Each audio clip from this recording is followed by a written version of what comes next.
만나면 좋은 친구 MBC.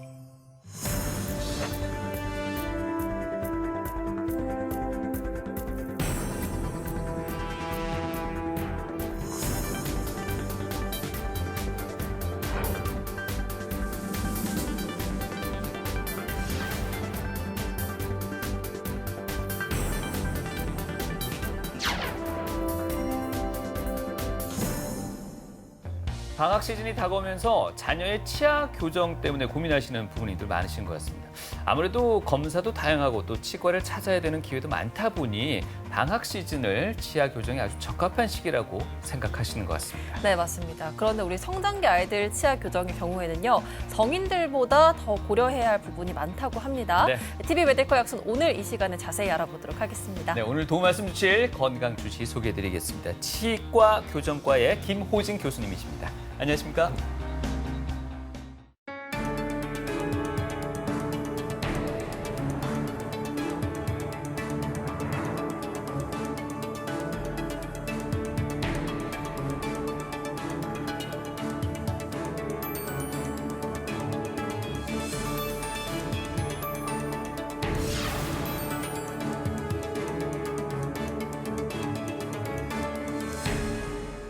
네, 치아가 삐뚤 분들을 보면 나름의 고충이 이것저것 많으실 것 같습니다. 그런데 특히 성장기 아이들의 경우에는요, 놀림의 대상이 좀 되다 보니 부모님들의 걱정도 이만저만이 아닐 것 같습니다. 맞습니다. 예. 그런 까닭에 매년 방학 시즌이 되면 이 자녀의 치아 교정에 대한 상담 문의가 좀 늘어난다고 하던데 교수님 실제로도 그렇습니까? 네, 아마 평소 치아 교정을 많이 고민하시다가 이 방학 시즌에는 시간적 좀 여유가 있기 때문에 실제로 좀 많이 찾아주고 계십니다. 그리고 새로운 교정 장치를 입안에 넣거나 새로운 교정 장치에 또 적응을 할 시간이 방학 시간으로는 좋은 시간인 것 같습니다. 네, 저희들이 오늘 다룰 주제가 성장기 치아 교정과 더불어서 이 턱뼈 치료도 함께 얘기를 해볼까 하는데요. 아무래도 이 턱하고 치아는 때려야 뗄 수 없는 그런 관계가 아닐까 하는 생각은 듭니다. 어떤 상관관계가 있다고 설명할 수 있겠습니까?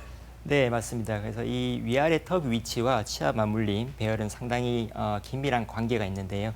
그래서 예를 들어 이 위아래 턱 위치가 앞뒤로 차이가 난다거나 또는 옆으로 틀어져 있는 경우 이 치아 맞물림도 같이 같은 방향으로 틀어질 수 있습니다. 물론 이런 저작이나 씹는 기능에도 영향을 줄 수 있고요. 반대로 이런 치아 물림, 예를 들어 반대 교합이나 아니면 옆으로 틀어지는 교합 자체도 성장기에는 턱 성장에 영향을 줄 수 있습니다. 그래서 이 진단을 할 때 이런 치아 맞물림, 배열뿐만 아니라 이런 악골 성장도 같이 평가하고 필요하면 치료를 진행하고 있습니다. 네, 치아 교정이 과거에 비해서 많이 대중화되기는 했지만 사는데 큰 지장이 없으면 꼭 해야 하나 이렇게 생각하는 분들도 많으시더라고요. 네. 그럼에도 불구하고 이 치아 교정이 꼭 필요한 경우들이 있을 텐데요. 교수님 어떤 경우에 저희가 치아 교정을 좀 고려를 해봐야 될까요? 일단 이 부정교합이 정확하게 어떤 것들이 있는지 항상 궁금하셨을 겁니다. 이렇게 세 가지로 나눠서 설명을 드릴 수 있는데요. 일단 첫 번째 치아 부정교합은 많이 알고 계시는 치아가 삐뚤삐뚤한 정도 또는 맞물림이 틀어진 걸 치아 부정교합이라고 하고, 그다음 위아래 턱 위치가 주걱턱이나 무턱처럼 턱 위치가 부조화 있는 골격성 부정교합, 그리고 마지막으로는 이 근육 그리고 이 근육을 조절하는 신경에 문제가 있는 근신경계성 부정교합이 있습니다. 그래서 이런 부정교합들은 임상적으로 의미가 중요한 정도로 틀어져 있는, 즉 정상 범위를 벗어나는 것을 부정교합이라고 합니다. 그래서 먼저 하나씩 살펴보면 치아 부정교합은 위아래 턱 위치, 얼굴 모습도 정상이고 근 기능도 정상이지만 이 치아 배열, 위치가 틀어져 있는 것을 얘기하고요. 잘 알고 계시는 이렇게 삐뚤삐뚤한 치아, 이 위치 이상이 있을 수 있습니다. 그리고 치아 수가 이상이 있을 때 이런 것들도 치아 부정교합이 되겠고요. 이런 치아 맹출 이상으로 인해서 생기는 부정교합이 있을 수 있습니다. 그리고 골격성 부정교합은 위아래 턱 위치가 앞뒤, 좌우 수직적으로 비정상적인 위치, 그리고 형태나 비율도 정상 범위를 벗어나는 것을 얘기하는데요. 일단 첫 번째로 아래턱 성장이 많이 부족해서 나타나는 아래턱 하악골 위치 후퇴가 있을 수 있습니다. 그래서 이 아래턱이 작아서 뒤쪽으로 위치하게 되면 여기 보시듯이 치아도 앞뒤 관계가 상당히 멀어지게 됩니다. 그래서 이 치아로 음식을 자른다거나 면을 끊는다거나 하는 기능이 떨어질 수 있고요. 그리고 아래턱 성장이 많아서 생기는 하악골 돌출이 있을 수 있습니다. 이 아래턱이 많이 성장하게 되면 이와 같이 치아가 거꾸로 물리는 반대 교합이 생길 수 있게 되고요. 많이 심한 경우에는 아래턱을 수술하는 압교정 수술이 필요할 수도 있겠습니다. 그리고 좌우로도 이 턱이 틀어질 수 있는데 이 정면에서 좌측으로 턱이 많이 틀어졌을 때 이 치아 교합에도 어금니가 반대로 물리는 이 어금니 반대 교합으로 영향을 줄 수 있습니다. 그래서 이런 부정교합들이 골격성 부정교합이 될 수 있고요. 그리고 근신경계 부정교합은 근육이 비정상으로 작동함으로 인해서 얼굴 성장이나 치아 위치에 영향을 주는 것을 이야기합니다. 그래서 이런 손가락 빨기, 아니면 입술 빨기, 혀내 빌기, 그리고 입으로 호흡하는 이런 습관들이 이 치아뿐만 아니라 골격에도 같이 영향을 줄 수 있습니다. 그래서 이런 손가락 빠는 습관이 지속되면 여기 보시듯이 윗니와 아래 앞니 사이에 손가락 크기만큼 개방교합이 생기는데요. 역시 이런 빠는 음압으로 인해서 이 위턱 자체도 이렇게 좁아질 수 있습니다. 그래서 이런 습관과 같은 경우에는 습관을 조기에 미리 좀 치료를 해준다면 그 자체만으로도 부정교합을 치료할 수 있는 방법이 될 수 있겠습니다. 그래서 이런 부정교합으로 인해 생길 수 있는 문제점들을 통해 교정 치료가 왜 필요한지를 설명드릴 수 있겠는데요. 일단 삐뚤삐뚤한 치아가 있을 때 이런 구강위생 관리가 어렵기 때문에 치아 오식, 충치나 잇몸 질환, 치주 질환이 있을 수 있습니다. 그리고 만약에 치아가 이렇게 한쪽으로 쓰러져 있다면 이 쓰러진 치아 위치 때문에 충치가 생겼을 때 그 치료를 정확하게 접근해서 치료하기가 어렵습니다. 그래서 이런 치아 치료에 어려움도 줄 수도 있고요. 그리고 이 치아 물림이 좋지 않으면 이 역시 씹는 기능이 떨어짐으로 인해서 음식을 섭취할 때 조금 더 영향을 줄 수 있습니다.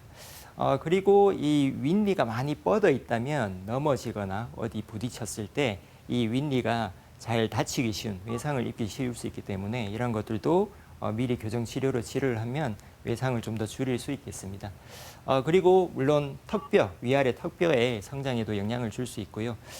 그리고 또 마지막으로는 이런 삐뚤삐뚤한 치아나 또는 돌출, 그리고 주걱턱과 같은 이런 부정교합들이 얼굴 안무에도 영향을 미치기 때문에 본인이 직접 다른 분들과 대인관계를 할 때 영향을 줄 수 있어서 이런 심리적인 부분에도 영향을 줄 수 있기 때문에 이러한 부분들로 교정 치료를 적절한 시기에 받는 것이 좋으시겠습니다. 네.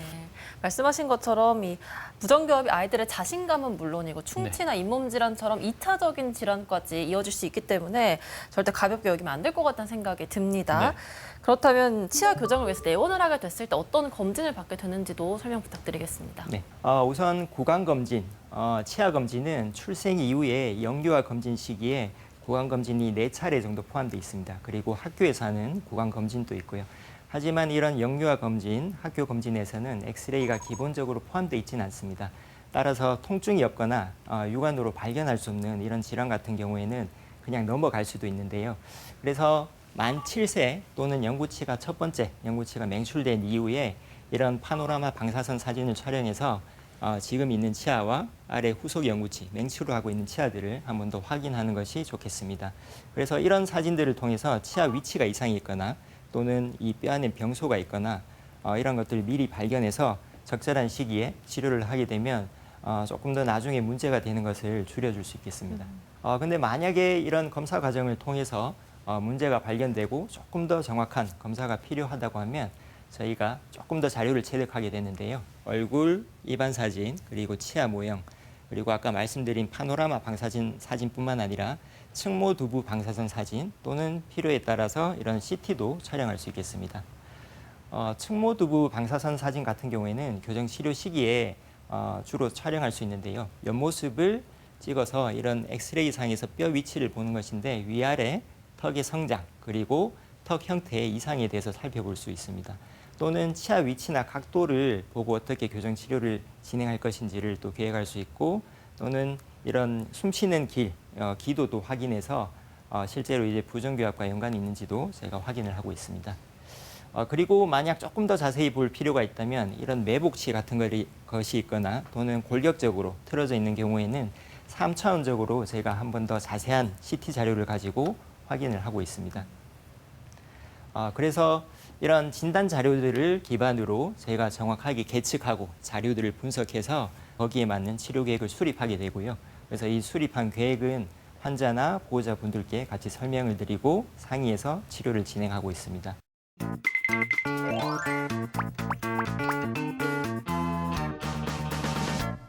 3살 버릇 8가지 간다는 습관에 관한 속담이 있는데요. 아마도 이 속담은 치아 건강 관리에 빗대어도 맞지 않을까 그런 생각이 드는데요. 그것은 아마 어릴 적 치아 관리가 평생의 치아 건강을 좌우하기 때문이 아닐까 그런 생각이 듭니다. 그런데 교수님, 치아 건강 관리 중에서도 교정치료라는 게 있지 않습니까? 이 교정치료는 어릴 적에만 가능한 거죠? 네, 그렇지는 않습니다. 어릴 때도 가능하지만 성인이나 최근에는 중장년층까지 교정 치료를 다 받으시고 계십니다. 그렇군요. 이렇게 잘 알 듯 하면서도 사실은 정확하게 알지 못하는 게 치아 관리고 또 아마 그 중에서도 교정치료가 아닐까 그런 생각이 네. 드는데요. 그래서 시민분들에게 교정치료에 대해서 어떻게 알고 계시는지 여쭤봤거든요. 네. 화면으로 한번 만나보시죠. 네. 치아 교정을 안 하면 기능적인 문제가 있다고 들었어요. 중1부터 중3까지 덧니가 있어서 교정치료 받았습니다. 턱 교정은 아주 어렸을 때부터 해야 된다고 들었어요. 웬만하면 턱을 안 결려고 노력해요. 교수님, 교정치료를 위해서는 무조건 발치를 해야 하나요? 교정 치료는 치료 중에 저희가 발치를 하는 이유는 이 치아가 삐뚤삐뚤한데 공간이 많이 부족하거나 치아가 돌출돼 있는데 이 돌출량이 많거나 하면 발치를 하게 되는데요. 돌출량이나 아니면 삐뚤삐뚤한 양이 그렇게 심각하지 않고 심하지 않다면 타랑니 공간을 이용해서 전체 치아를 발치 없이 뒤로 당길 수 있습니다. 당길 때 저희 교실에서 개발했던 마이크로 임플란트라고 하는 치아 교정용 나사를 이용해서 전체를 뒤로 밀면 공간을 만들 수 있고 배열을 하거나 돌출된 치아를 뒤로 당길 수 있습니다. 이 치아들이 치조골에 정확하게 위치되지 않아서 결국에는 문제가 생기거나 또는 멀리 유지를 봐서도 이 치아들이 제대로 된 배열을 끝까지 정확한 위치에 유지가 되지 않고 문제가 생길 수 있다는 점이 있을 수 있습니다. 그래서 치아의 돌출을 개선해야 되는 경우에는 발치를 꼭 하시는 게 나중에 치아 교정 치료의 결과나 유지에 있어서도 훨씬 더 유리하다고 보시면 되겠습니다. 그렇군요.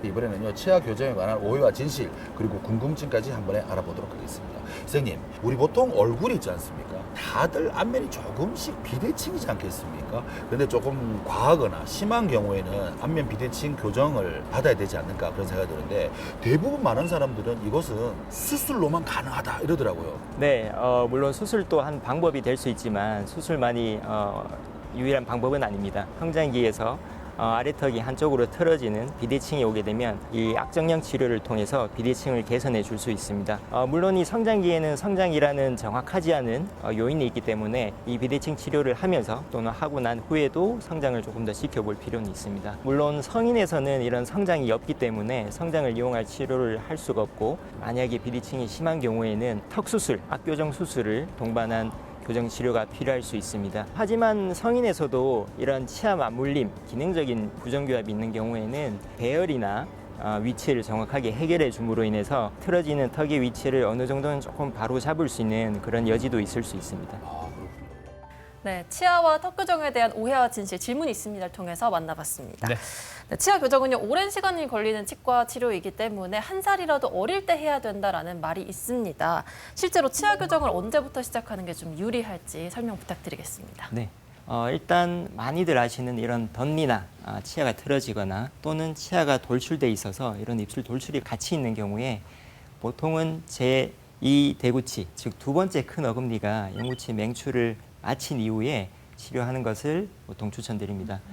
또는 이런 치료 말고 조금 더 급하게 치료해야 되는 부분들이 있는데요. 얼굴 턱뼈 성장 관련 또는 치아 맹출이 문제가 된다거나 이런 구강 습관이 좋지 않은 경우에는 이 성장기에 부정교합을 만들 수 있기 때문에 가능하면 조금 더 빨리 치료하고 또는 빨리 진단을 하는 것이 필요하겠습니다.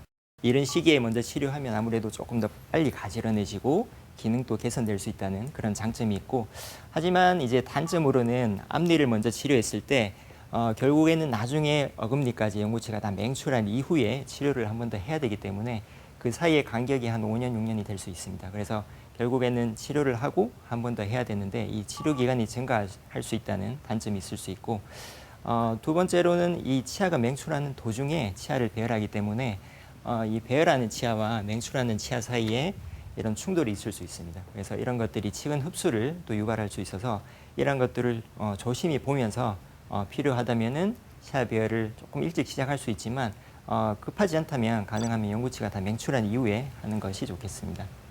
그러면 영구치가 다 맹출한 이후에 언제 이런 치아 배열 또는 치아 돌출 치료를 시작할 수 있을까 또 생각해 볼 수 있는데요.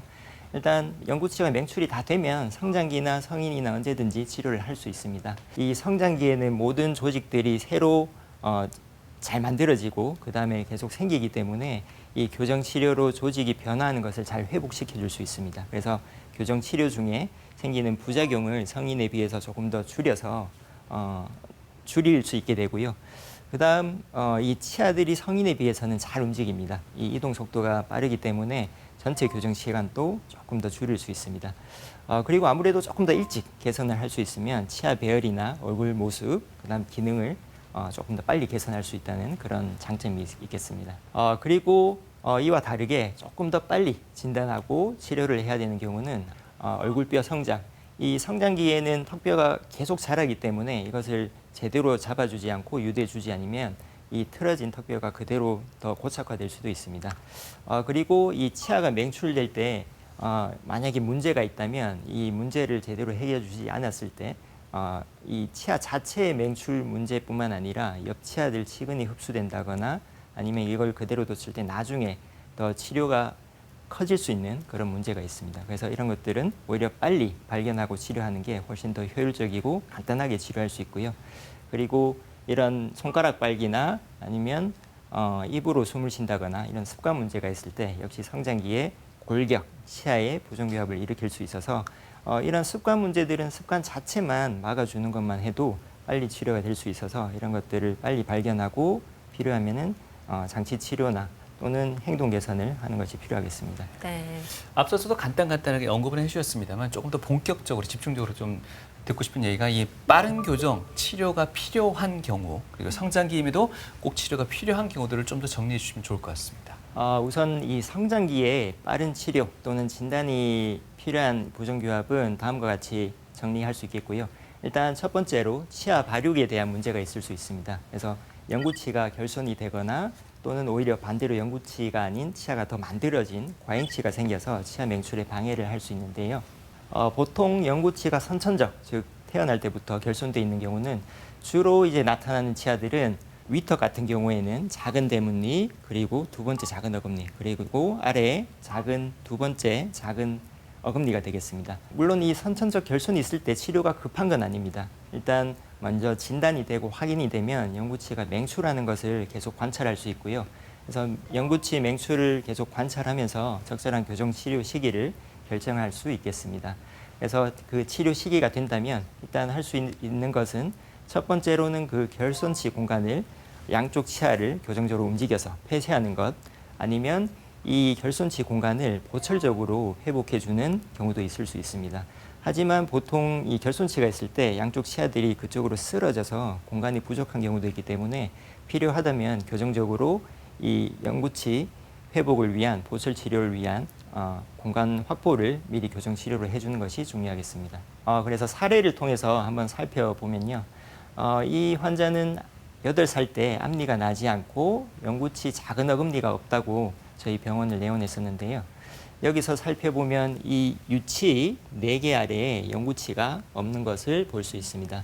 그리고 이 앞니는 있긴 하지만 위쪽으로 잘못된 방향으로 나고 있었습니다. 그래서 임시적인 치료 계획으로는 이 공간을 메우는 것을 일단 먼저 계획을 했고, 물론 이 치아를 돌려서 쓸 수도 있지만 워낙 방향이 틀어져 있고 치아 모양도 좋지 않았기 때문에 발치를 하는 것으로 그 당시에 결정했습니다. 그래서 성장 이후에 16세가 되고 교정 치료를 시작하기로 했었는데요. 아까 말씀드린 대로 이런 치아가 없는 공간은 저희가 치료 계획으로는 이 양쪽 치아를 모아서 이 결손치 공간을 닫는 것과 그 다음 이 앞쪽 치아는 나중 임플란트 치료로 회복해 주는 것을 계획했습니다.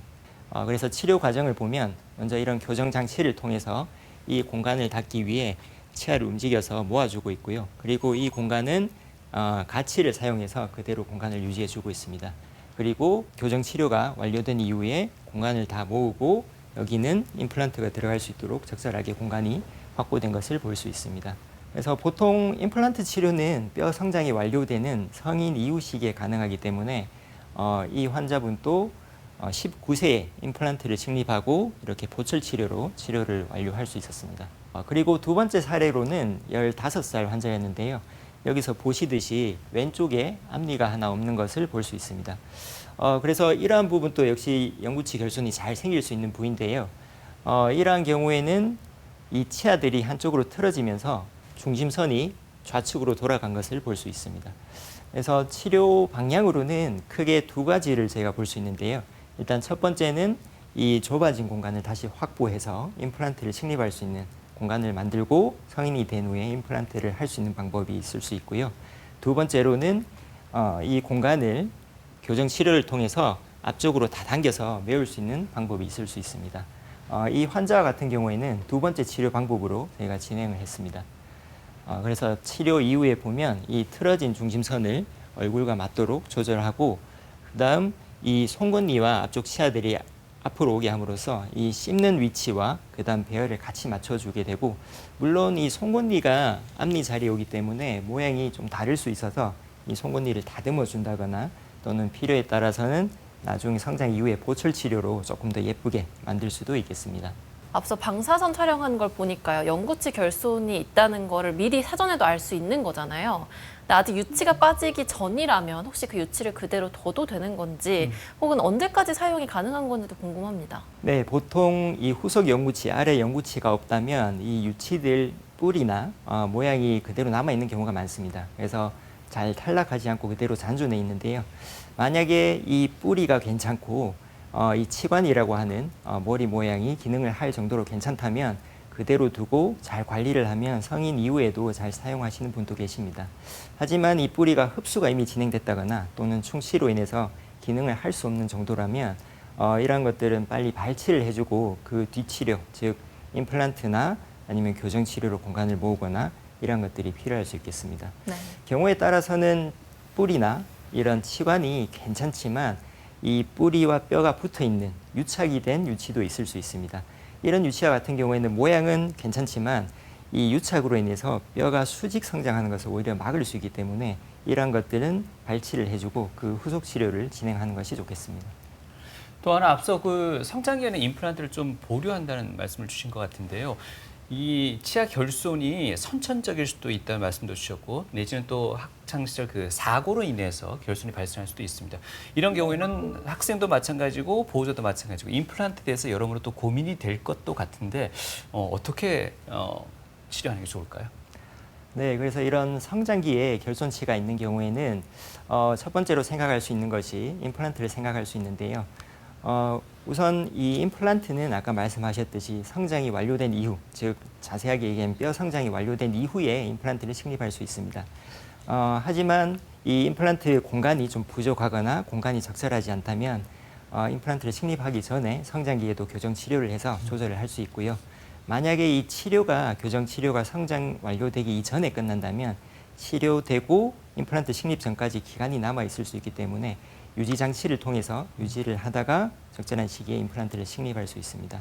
하지만 이 결손치에는 임플란트뿐만 아니라 이 결손치 공간을 모아줄 수 있는 치아 교정 치료도 한 치료 방법이 될 수 있습니다. 그래서 임플란트 치료나 이 치아 교정 치료를 모두 확인해 보시고 어떤 것이 더 좋은지 그리고 제일 좋은 치료 방법을 찾는 것이 좋겠습니다.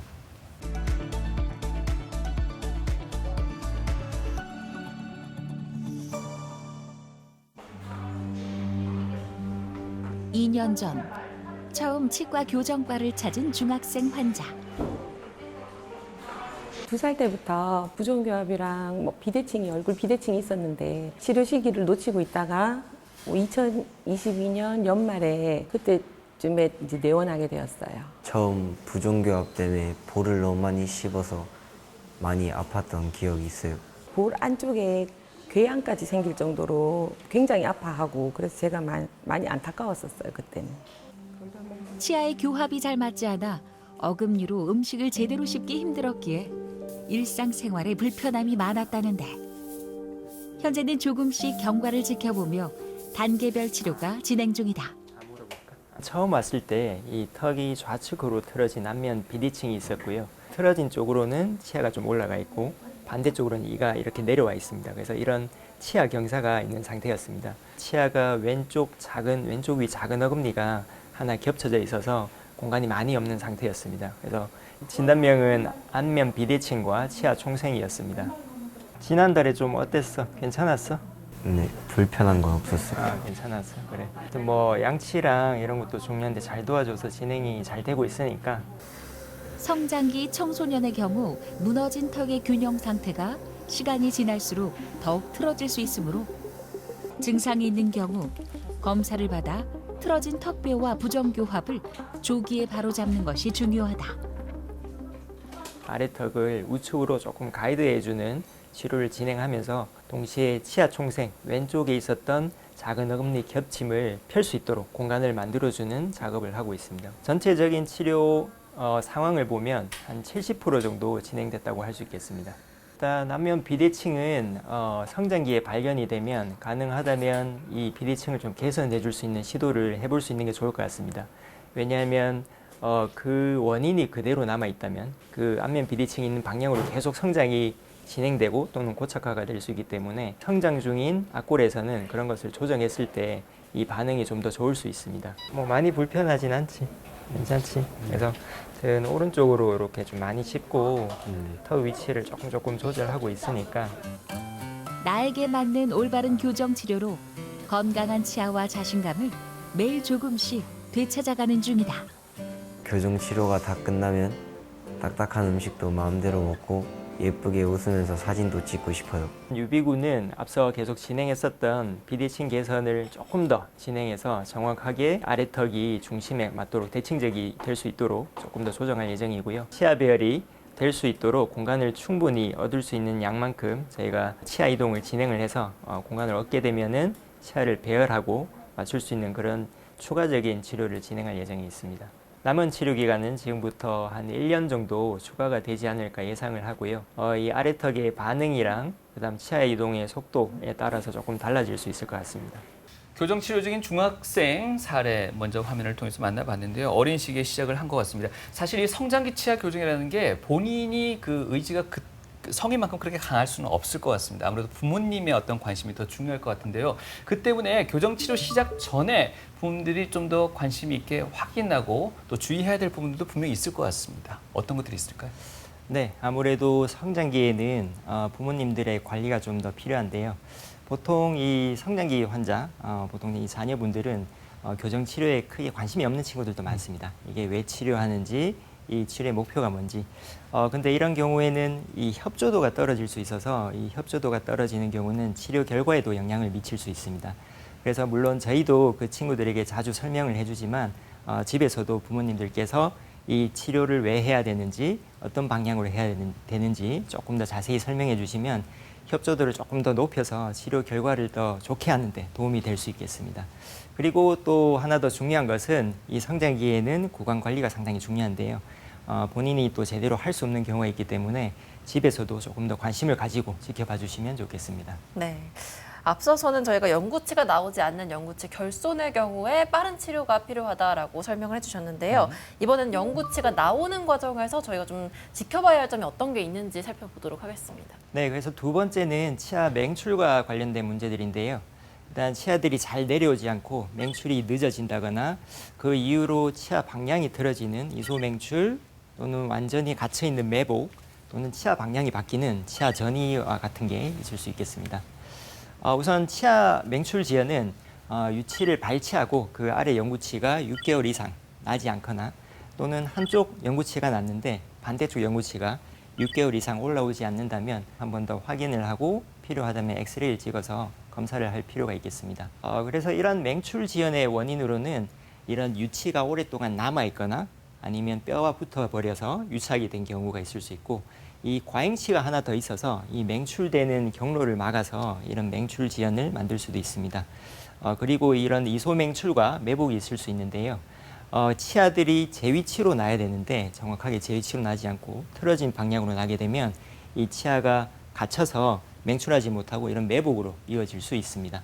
그래서 이런 이소맹출과 매복과 같은 원인으로는 일단 이 공간이 있더라도 치아 자체가 크면 그 공간을 올라올 수 없기 때문에 이 영구치가 큰 형태 있을 때 매복이나 이소맹출이 발생할 수 있고 반대로 이 턱뼈 공간이 부족해서 영구치들이 제대로 올라오지 못할 수도 있습니다. 그리고 이 크기는 적절하지만 치아 맹출 각도, 방향이 틀어져서 나는 경우 그리고 유치가 빨리 빠지거나 오랫동안 남아있는 경우에도 이러한 이소 맹출과 매복의 원인이 될 수 있겠습니다. 그래서 저희 치과 교정과에서 최근에 3년간 이 매복치가 얼마나 되는지 유병률을 조사했었는데요. 이 15세 미만 교정 환자를 보면 약 3분의 1이 넘는 환자들에서 매복치가 발견되었습니다. 상당히 좀 많은 양이고요. 그리고 이 성인을 포함한 전체 교정 환자를 보더라도 4분의 1 가까운 환자들이 매복치를 보였습니다. 물론 이 사랑니를 제외한 수치가 되겠고요. 그래서 아마 이런 원인은 점점 더 앞골이 작아지는 이런 진화론적인 원인이 있을 수 있지 않을까 합니다. 그래서 이런 맹출을 보기 위해서는 이 영구치들이 어떤 순서로 올라오는지를 보면 좋을 것 같은데요. 일단 첫 번째 큰 어금니가 맨 먼저 올라오고 또는 이 앞쪽 치아가 올라오면서 뒤쪽으로 가게 됩니다. 그래서 이 위턱과 같은 경우에는 첫 번째 어금니가 올라올 때 이소 맹출이 되는 경우가 있을 수 있고, 그리고 이 위에 송곳니와 같은 경우에는 늦게 나는 치아라서 이 공간이 부족하거나 내려오는 길이 멀므로 인해서 틀어져서 문제가 생기는 경우가 있을 수 있습니다. 그래서 하나씩 살펴보면 일단 위쪽 첫 번째 큰 어금니와 같은 경우에는 제대로 나지 않고 이 어금니가 앞쪽 유치 어금니를 녹이면서 쓰러지면서 나는 경우도 있습니다. 그래서 이와 같은 경우는 여기서도 보시듯이 이 영구치와 유치 간의 간격이 큰, 다시 얘기하면 이 유치가 빠졌을 때 이 영구치가 내려올 기간이 아직 많이 남았기 때문에 만약에 일찍 빠진다면 이 영구치들이 모두 맹출할 수 있는 공간이 상당히 줄어들게 됩니다. 그래서 가능하면 빨리 발견했을 때 이 영구치를 뒤로 밀어서 이와 같은 장치로 뒤로 밀어서 원래 위치로 개선을 해줄 수 있습니다.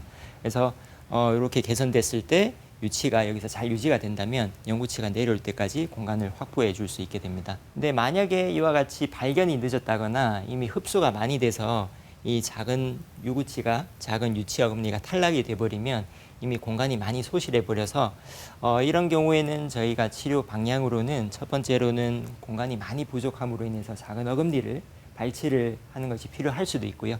또는 경우에 따라서는 가능하다면 다시 영구치를 뒤로 밀어서 이 안쪽 영구치들이 내려올 수 있도록 공간을 마련해 줄 수도 있겠습니다. 네, 그래서 이 어금니와 같은 경우도 있고요. 이 위에 송곳니들이 제대로 맹출하지 않는 경우도 있는데요.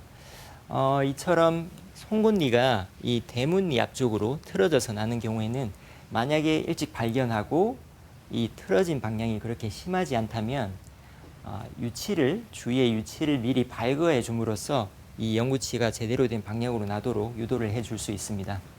그래서 이 친구와 같이 발치를 해주고 기다리면서 이 영구치가 방향을 틀어서 제대로 된 방향으로 내려와서 이렇게 위치한 것을 볼 수 있습니다. 하지만 이 영구치의 위치가 조금 더 많이 틀어져 있다면 이러한 경우에는 이런 유치 발거로는 치료를 할 수 없는데요. 그래서 이와 같이 이 대문니 첫 번째와 두 번째 사이까지 틀어진 경우에는 저희가 이것을 직접 접근을 하려면 아무래도 안쪽이 있기 때문에 외과적으로 노출을 해서 이러한 장치를 붙이게 됩니다. 그래서 이러한 철사를 구강 내로 꺼내게 되고 구강의 지지 장치를 통해서 이 원래 송곳니가 있어야 되는 방향으로 교정력을 주고 당기게 됩니다.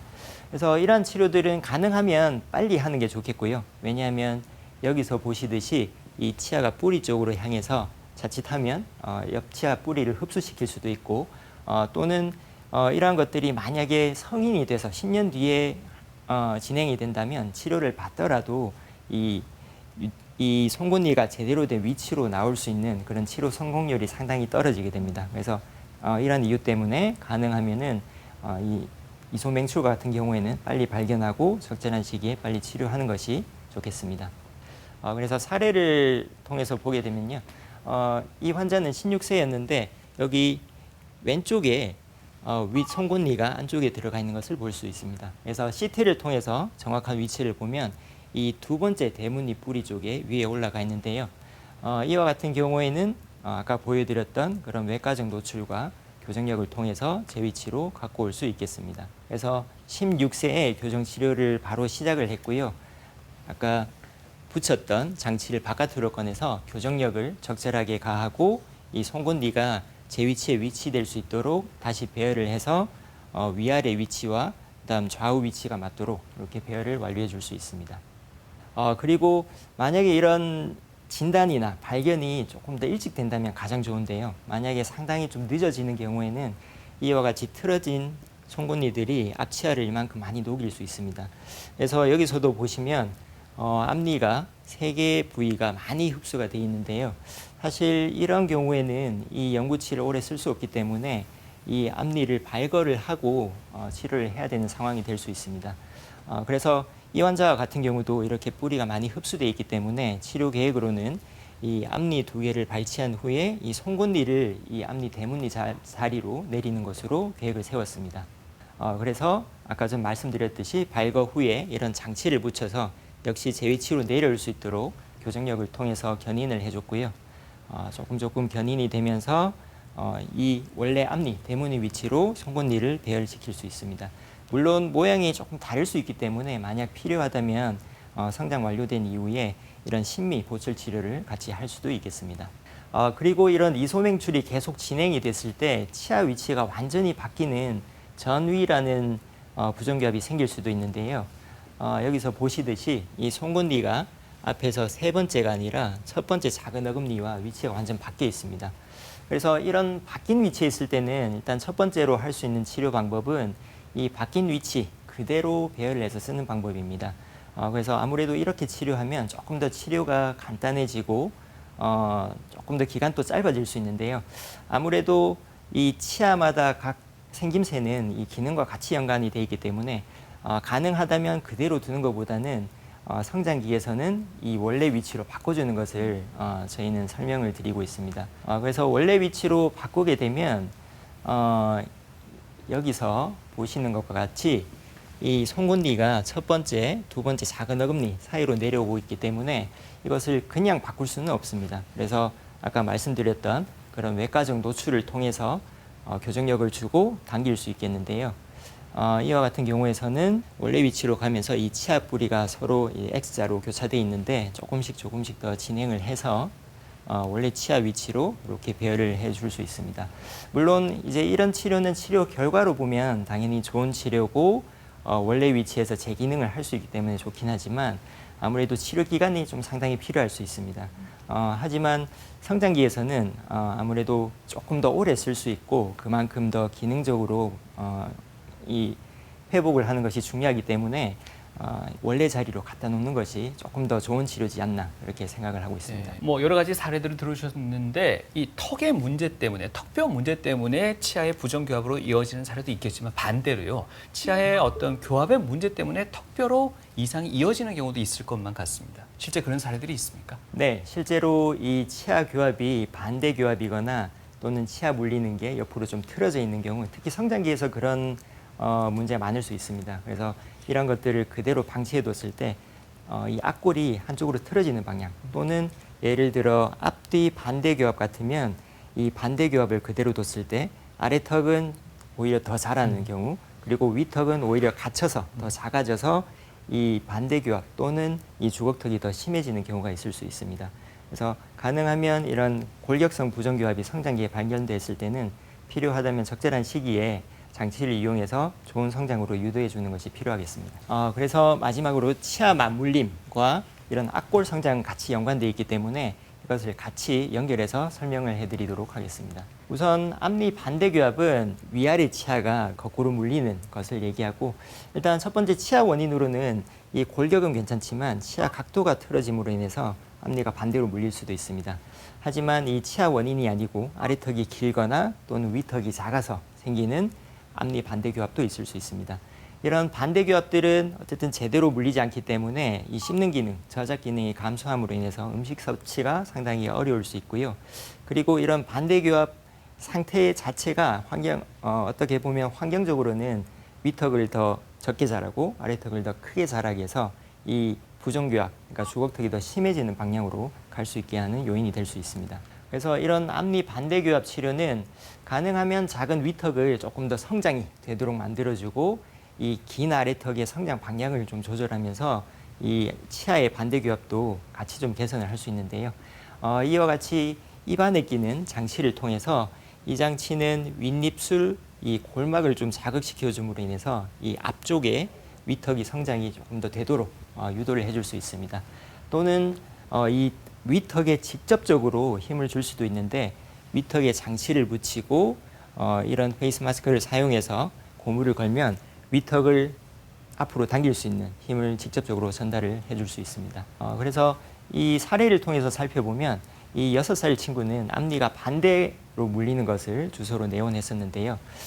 이렇게 앞니가 반대로 물리는데 이 친구는 턱을 뒤로 당기면 앞니끼리 맞물리는 정도까지는 위치를 이동할 수 있었습니다. 그래서 여기 그림을 보시면 이렇게 앞니가 맞물리지만 실제로 어금니로 식사를 할 때는 이렇게 틀어지면서 앞니가 나오는 것을 볼 수 있습니다. 그래서 반대교합뿐만 아니라 턱이 씹을 때 우측으로 틀어지는 비대칭 요인까지 같이 있었습니다. 그래서 이런 입안 장치를 이용해서 반대교합도 개선하고 골격 위치도 중간으로 갖다 놓을 수 있도록 저희가 치료를 했고요. 치료 이후에는 이 앞니 반대교합도 개선되고 위아래 턱 위치 그리고 이런 골격적인 요소도 더 이상 비대칭이 되지 않도록 대칭적으로 같이 조정해 주었습니다. 그리고 이 14세 청소년 환자 같은 경우에는 역시 반대로 물리는 반대교합을 주소로 내원하였는데요. 저희가 이 장치와 마이크로 임플란트라고 하는 작은 교정용 나사를 이용해서 위턱과 같이 직접적으로 연결을 시킵니다. 그래서 위턱에 조금 더 힘을 효과적으로 줄 수 있도록 장치를 준비하고 당겨내게 되면 이런 청소년기에도 반대교합이 위턱 성장으로 인해서 좋은 방향으로 개선을 시킬 수 있습니다. 그리고 이 반대교합과 반대로 아래턱이 적게 자라게 되면 이 앞니가 간격이 커지거나 또는 무턱 또는 이 치아가 깊게 물리게 됩니다. 그래서 이 환자와 같은 경우도 앞니가 튀어나오고 깊게 물린다는 주소로 내원을 했는데요. 여기서도 이런 입안 장치를 통해서 아래턱이 조금 더 전방으로 위치하게 만들어주고 이것을 지속적으로 잘 꾸준히 사용했을 때 이 앞뒤 간격이 조금 더 줄어들어서 나중에 이 정도 위치면은 치아 움직이는 치아 교정만으로도 교정 치료를 완료할 수 있겠습니다. 그리고 이 어금니 쪽은 앞니와 같이 반대교합이 생길 수 있는데요. 이 어금니 반대교합은 원래는 위의 어금니가 밑에 어금니를 반 정도 덮어야 되지만 이것들이 맞물리는 경우, 즉 위턱 폭경이 좁게 되는 경우 생길 수 있고 이게 직접 위에가 밑에를 덮으면서 씹히는 것이 아니기 때문에 씹는 기능이 역시 같이 떨어지게 됩니다. 근데 이게 위에가 밑에를 덮지 않고 맞물리게 되면 이 어금니를 물면서 턱이 한쪽으로 틀어질 수 있습니다. 그래서 이러한 것들이 역시 얼굴 비대칭 성장을 이렇게 만들 수 있게 되고요. 그래서 이 환자와 같이 10살에 찾아온 환자인데 여기서도 보면 오른쪽에 어금니가 반대로 물리는 것을 볼 수 있습니다. 그래서 어금니가 오른쪽이 반대로 물리면서 턱이 우측으로 틀어져서 비대칭도 같이 존재하는 경우였는데요. 아무래도 이런 좁은 위턱 폭경이 원인이었기 때문에 폭경을 늘려주기 위해서 저희가 폭경을 확장시킬 수 있는 장치를 사용을 했습니다. 그래서 이런 장치를 부착해서 폭경을 넓혀주고 이 유지된 넓혀진 상태에서 어느 정도 좀 유지를 해주면서 안정적으로 됐을 때 장치를 제거하고 우측에 어금니가 물리는 게 개선이 되면서 우측 비대칭이 조금 더 개선되는 것을 알 수 있습니다. 그래서 이런 얼굴이 틀어지는 안면 비대칭의 원인으로는 아까 말씀드렸던 치아 원인, 치아 어금니가 거꾸로 물리는 원인이 있을 수 있고 또는 이 뼈 자체가 한쪽이 많이 자라서 많이 자라는 방향 반대쪽으로 턱이 틀어지는 경우도 있습니다. 그래서 이러한 경우는 성장기에 조금 더 심해질 수 있기 때문에 만약 조금 일찍 발견을 한다면 반대 방향으로 조금 더 유도를 해줘서 조금 더 대칭적으로 자랄 수 있도록 개선을 해줄 수 있는데요. 그래서 여기서와 같이 턱이 왼쪽으로 틀어진 경우 보통은 틀어진 방향 반대쪽이 치아가 떨어져서 어금니 물리는 평면이 기울어지게 됩니다. 그래서 이러한 비대칭을 치료하기 위해서는 비대칭 교정 장치를 쓸 수 있겠는데요. 이런 장치를 꾸준하게 사용하고 치료 후에 보면 치료 전에 전체 얼굴에서 아래턱이 9mm 정도 틀어져 있었는데 치료 후에는 4.3mm 정도로 조금 더 줄어 있는 것을 볼 수 있습니다. 그래서 만약에 이 환자가 치료 전에 이 9mm 상태의 변이를 그대로 갖고 갔다면 이게 더 심해졌을 때 성장 후에 악교정 수술이 필요할 수도 있지만 이러한 것들을 성장기에 조금 더 줄여주고 물론 성장 반응도 좀 더 양호하다면 이 성장이 완료된 이후에도 악교정 수술 없이 교정 치료만으로도 가능할 수도 있겠습니다. 네, 어른들도 그렇지만 아이들은 성장기를 거치면서 얼굴 뭐 형태든 이빨의 형태든 계속 변화하잖아요. 네. 그래서 부정교합을 교정하더라도 그 이후에 관리하는 게 정말 더 중요할 것 같은데요. 치아 교정 후의 올바른 관리법에 대해서도 설명 준비해 오셨죠? 네, 일단 치아 교정 치료보다 사실은 이 후의 유지 관리가 더 중요하다고 할 수 있는데요. 요즘에는 이 유지 관리가 잘 안 돼서 재교정 치료도 많이 오십니다. 네. 그래서 이 유지 관리는 첫 번째로는 유지 장치를 잘 사용하는 것. 시간이 가면 갈수록 조금 유지 장치 사용이 필요한 시간이 줄긴 하지만 적절하게 충분한 시간 사용하는 것이 중요하고, 그리고 이뿐만 아니라 유지 내원 체크를 직접 병원에 가셔서 하시는 것이 좋겠습니다. 나는 괜찮다고 생각하지만 실제로 틀어져 있거나 틀어지는 게 진행될 수도 있기 때문에, 그래서 이런 유지 장치 사용, 정기적인 내원을 통해서 유지 관리를 꼼꼼하게 하는 것이 중요하고, 그리고 이제 이 성장기와 같은 경우에는 아무래도 아까 말씀드렸던 이런 구강 내 습관, 손가락 빨기나 혀 내밀기 또는 입으로 호흡하는 이러한 것들이 유지에도 역시 안 좋은 영향을 미칠 수 있습니다. 그래서 가능하면 치료 중에 그런 습관을 고치는 것이 제일 좋은데, 치료 이후 유지 기간에도 그런 것들이 쭉 좀 이어져야 하겠습니다.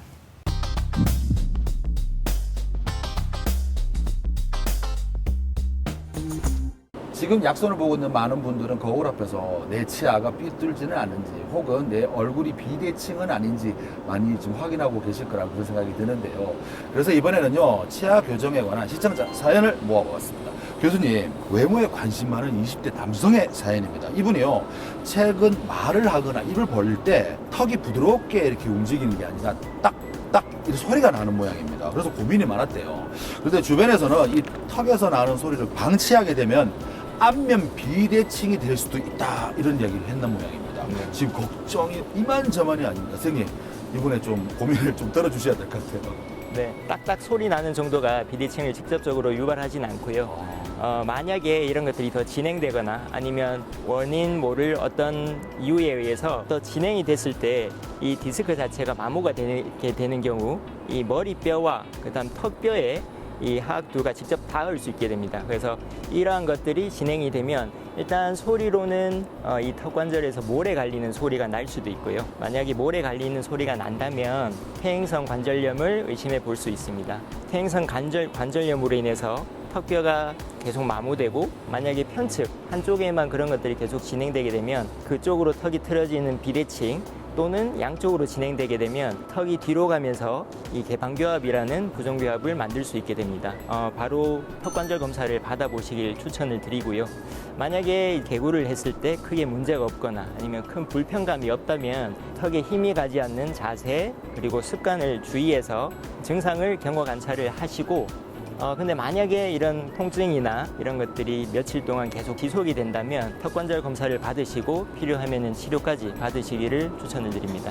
이번 사연은요, 내후년에 결혼을 앞둔 30대 남성의 사연입니다. 최근 치아 교정에 관심이 생겨서 병원을 찾아가는 모양입니다. 그런데 아무래도 결혼을 앞두고 있다 보니까 오랜 기간 걸리는 일반적인 교정 장치 대신에 탈착이 가능한 투명 교정 치료가 있다, 이런 이야기 들었던 모양입니다. 그런데 투명 교정은 일반 교정 장치에 비해서 효과가 떨어진다, 이런 이야기도 들었던 모양인데요. 맞는 겁니까? 틀린 겁니까, 이게? 네, 일단 투명 교정 치료는 보통 치료 시작되는 치아가 있고 저희가 목표하는 치아가 있으면 시작과 목표 사이를 여러 단계로 나누게 됩니다. 그래서 그 단계마다 교정 장치를 제작을 해서 환자분이 직접 끼셔서 이동을 하게 되는 건데요. 물론 원래 사용하고 있던 치아 하나하나에 붙이는 고정성 장치보다는 그 정확도가 다소 좀 떨어지는 부분이 있습니다. 하지만 이런 투명 교정 장치도 점점 더 이 치료가 개발되고 발전이 되면서 점점 더 좋은 결과를 보여주고 있고요. 그래서 치아 이동량이 많이 필요하지 않은 교정 치료나 부정교합의 경우에는 진단 후 그리고 확인 후에 투명 교정 치료로 치료할 수도 있겠습니다.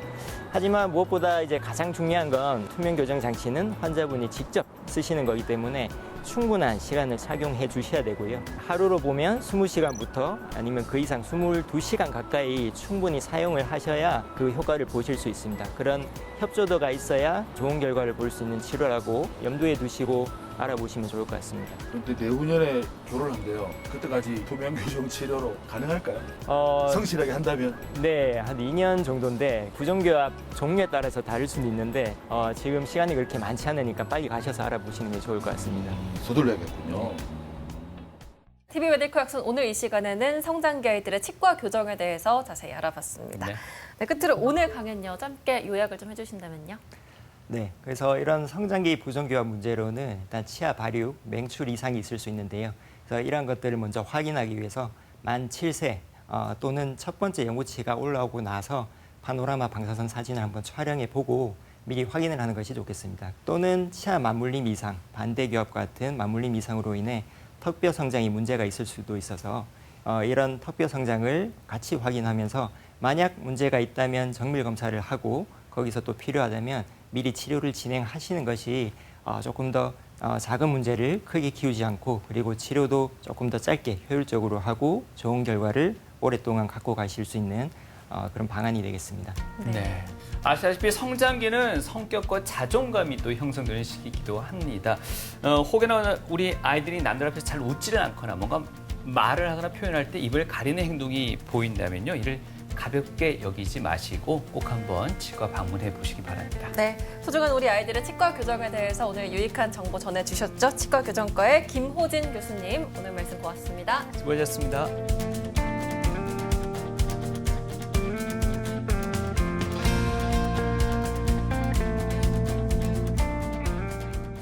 저는 성장에 관해서 연구를 좀 해보고 싶습니다. 성장 치료를 실제로 해보면 굉장히 재밌기도 하지만 굉장히 좀 안타까울 때도 있고요. 예를 들면 이런 주걱턱 환자들이 왔을 때 치료를 잘해서 잘 유지되는 경우도 있는데 치료를 해서 결과는 좋았는데 성장하면서 이게 다시 재발되는 경우도 있어서요. 이런 유전적인 부분을 좀 더 연구한다거나 아니면 이 성장을 조절할 수 있는 요인을 좀 더 찾아서 이러한 것들을 어떻게 더 조절할 수 있다면은 나중에 악교정 수술, 턱 수술을 받아야 되는 환자들을 좀 더 줄일 수 있을 것 같기도 하고요. 그다음 요즘에는 뭐 인공지능이나 이런 딥러닝 같은 것들이 많이 발달돼 있어서 이런 것들 이용해서 영상 자료나 아니면 데이터를 가지고 이 성장에 대해서 조금 더 정확하게 예측하거나 성장을 어떻게 좀 치료할 수 있을지 연구를 좀 해볼 수 있을 것 같습니다. 교정 치료는 예전처럼 그렇게 많이 어려운 치료는 아닙니다. 장치도 워낙 조금 더 간단해지고 조금 더 간편해졌기 때문에 그런 것들로 더 좋은 결과를 얻을 수 있어서 만약에 교정 치료를 좀 받으셔야 되는 상황이 있다면 그래도 묵혀두지 마시고 빨리 와서 결정하시는 게 훨씬 더 좋은 치료, 그다음 적은 부작용 도움이 되실 것 같습니다. 그래서 만약에 생각 중이시라면 검사라도 아니면 상담이라도 빨리 가서 받아보시기를 추천드립니다.